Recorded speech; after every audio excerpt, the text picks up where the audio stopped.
എല്ലാവർക്കും നമസ്കാരം. ഞാൻ സുരേഷ് പൈനു. ഇന്നത്തെ നമ്മുടെ വീഡിയോ മഴവെള്ളം സംഭരിച്ച് എങ്ങനെ കിണർ റീചാർജ് ചെയ്യാം എന്നുള്ളതിനെക്കുറിച്ചാണ്. അപ്പോൾ കൂടുതൽ ഡീറ്റെയിൽസിനായി നമുക്ക് വീഡിയോയിലോട്ട് പോകാം. ഇതിനായി നമുക്ക് ആവശ്യമായ സാധനങ്ങൾ ഒന്ന് മെറ്റലാണ്, വലിയ മെറ്റൽ. രണ്ടാമതായി വരുന്നത് കരി ആവശ്യമുണ്ട്, കരി. മൂന്നാമതായി പൂഴി, തടിച്ച പൂഴി വേണം. നാലാമതായി തന്നെ മെറ്റൽ തന്നെ, ബേബി മെറ്റൽ. പിന്നെ വാട്ടർ ടാങ്ക് ആവശ്യമാണ്, ആ ഒരു 500 ലിറ്ററിൻ്റെ വാട്ടർ ടാങ്ക്. പിന്നെ കുറച്ച് പൈപ്പും കാര്യങ്ങളൊക്കെ ആവശ്യമാണ്. ഈ കരി പുളിയുടെ കരിയാണെങ്കിൽ വളരെ നല്ലതാണ്, അത് കൂടുതൽ കാലം ഈട് നിൽക്കും. അപ്പോൾ ആദ്യമായിട്ട് വാട്ടർ ടാങ്ക് ഒരു സ്ഥലത്ത് ഫിക്സ് ചെയ്യുക കിണറിനടുത്തായിട്ട്. പിന്നെ ഈ മെറ്റൽ ജെല്ലി നന്നായിട്ട് കഴുകി എടുക്കേണ്ടതായിട്ടുണ്ട്. ആ പൈപ്പിട്ട് നന്നായി വെള്ളം അടിച്ച് കഴുകണം.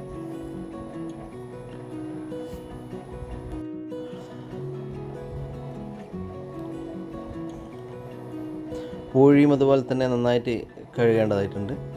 പൂഴി തടിച്ച പൂഴിയാണ് ആവശ്യം. അല്ല, നേരിയ പൂഴിയാണെങ്കിൽ വെള്ളം അടിയിലോട്ട് ഇറങ്ങാൻ ബുദ്ധിമുട്ടായിരിക്കും. അപ്പോൾ തടിച്ച പൂഴിയാണ് ഉപയോഗിക്കേണ്ടത്.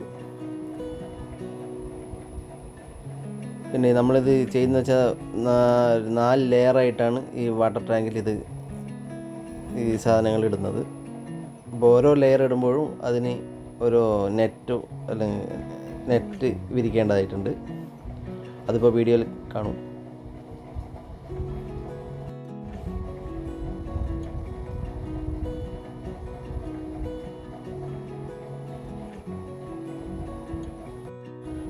ഇത് ഫൈബർ നെറ്റാണ്.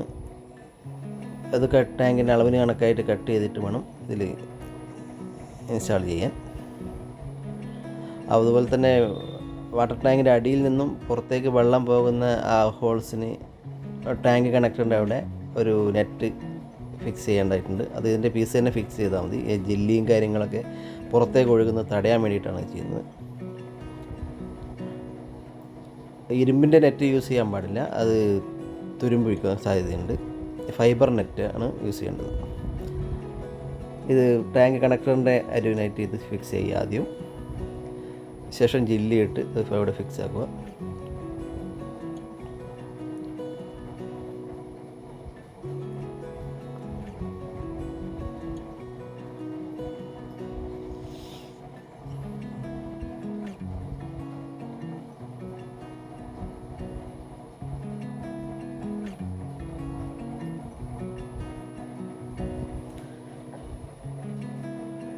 ജില്ലി ഇടുമ്പോൾ നെറ്റ് തെന്നിപ്പോവാൻ ശ്രദ്ധിക്കണം.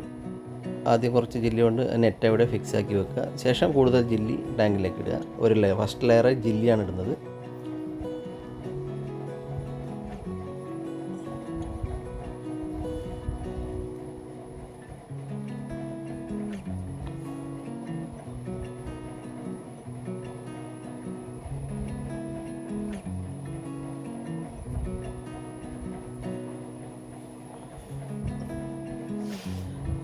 ജെല്ലി ഇട്ടതിന് ശേഷം നമ്മുടെ ഫൈബർ നെറ്റ്, നേരിയ നെറ്റ് അതിന് മുകളിലായിട്ട് വിരിക്കുക. അത് ഇതിന് മുകളിൽ വരുന്ന പൂഴിയോ കരിയായാലും അത് ഈ ജെല്ലിയും ആയിട്ട് മിക്സ് ചെയ്യാതിരിക്കാൻ വേണ്ടിയിട്ടാണ് ഇങ്ങനെ ചെയ്യുന്നത്. ഈ മെറ്റലിൻ്റെ സാധനങ്ങൾ യൂസ് ചെയ്യാൻ പാടില്ല, തുരുമ്പ് പിടിക്കും. പരമാവധി ഫൈബറിൻ്റെ സാധനങ്ങൾ തന്നെ യൂസ് ചെയ്യുക. ഇതിന് മുകളിലായിട്ട് പൂഴി ഇടുകയാണ്, തടിച്ച പൂഴി. കഴുകി വൃത്തിയാക്കിയിട്ടുള്ള തടിച്ച പൂഴിയിട്ട് ലെവൽ ചെയ്യുകയാണ്.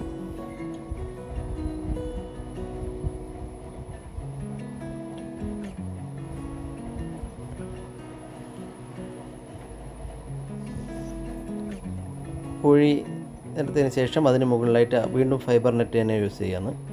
കാരണം അതിന് മുകളിൽ വരുന്ന കരിയാണ്, കരിയും പൂഴിയും തമ്മിൽ മിക്സ് ആവാതിരിക്കാനാണ് ഇങ്ങനെ ചെയ്യുന്നത്.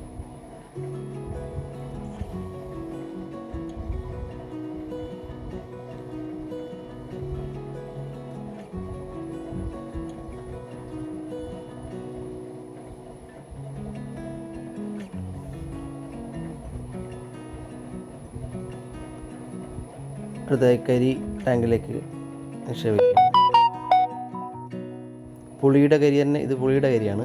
ഇതാകുമ്പോൾ കൂടുതൽ കാലം ഈട് നിൽക്കും, മറ്റു കുഴപ്പമൊന്നുമില്ല, പൊടിഞ്ഞു വാങ്ങാനൊന്നും സാധ്യതയില്ല. അപ്പോൾ ഇതിനെ പരമാവധി ഇത് ചെയ്യുന്നവർ ഇത് പുളിയുടെ കരി തന്നെ യൂസ് ചെയ്യാൻ നോക്കുക.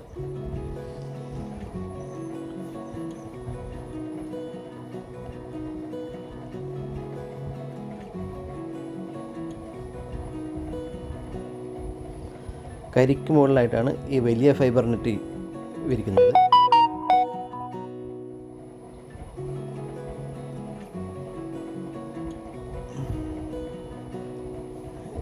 ഇതിന് മുകളിൽ വലിയ മെറ്റലാണ് വരുന്നത്, ജില്ലി. അപ്പോൾ ജില്ലിയും കരിയും തമ്മിൽ മിക്സ് ആവാതിരിക്കാനും വേണ്ടിയിട്ടാണ് ഈ ലെയറിൽ ഫൈബർ നെറ്റ് വിരിച്ചിട്ടുള്ളത്. ഇതിന് മുകളിലായിട്ട് വലിയ ജില്ലി ചെയ്യുക.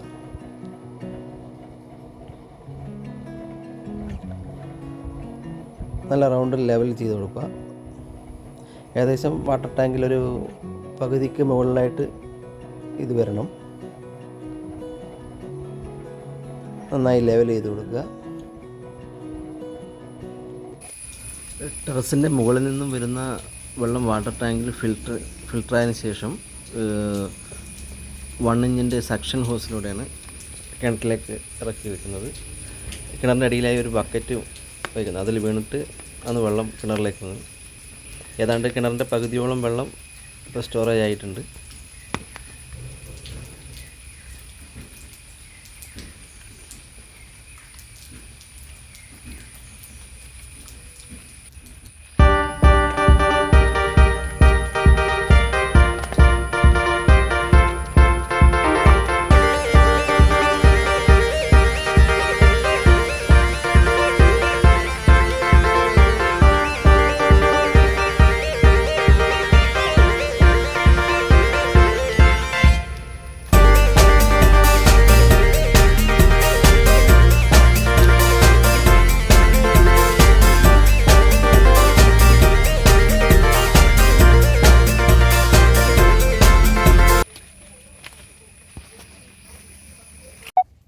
ടെറസിൻ്റെ മുകളിൽ നിന്നും 1.5 ഇഞ്ച് PVC പൈപ്പിൽ നിന്നാണ് വെള്ളം താഴോട്ടെത്തുന്നത്.